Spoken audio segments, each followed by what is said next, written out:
ചോര കൊണ്ട് ഞാൻ അവരെ കുളിപ്പിക്കും, തീ കൊണ്ട് പൊതിയും, മണ്ണ് കൊണ്ട് മൂടും.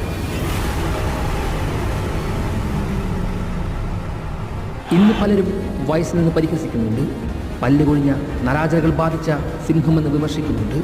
എന്നിട്ടും ഈ 40-നും അയാൾ യുദ്ധത്തിനൊരുങ്ങുന്നത് ഈ തലമുറയിലെ യുവത്വങ്ങളോടാണ്. കാലവും കോലവും കെട്ട റൊണോയെ മാത്രമേ ഇന്നിൻ്റെ പൈതങ്ങൾക്ക് വലിച്ചു വെക്കുള്ളൂ. എന്നാൽ ഭൂതകാലം ചികഞ്ഞങ്ങ് ചെന്നാൽ ഈ ഭൂലോകം വിറപ്പിച്ച ചെകുത്താൻ നിങ്ങൾക്ക് ദർശിക്കാം. പലരുടെയും ഉറക്കം കളഞ്ഞ എൽബിച്ചോയെ നിങ്ങൾക്ക് കാണാം.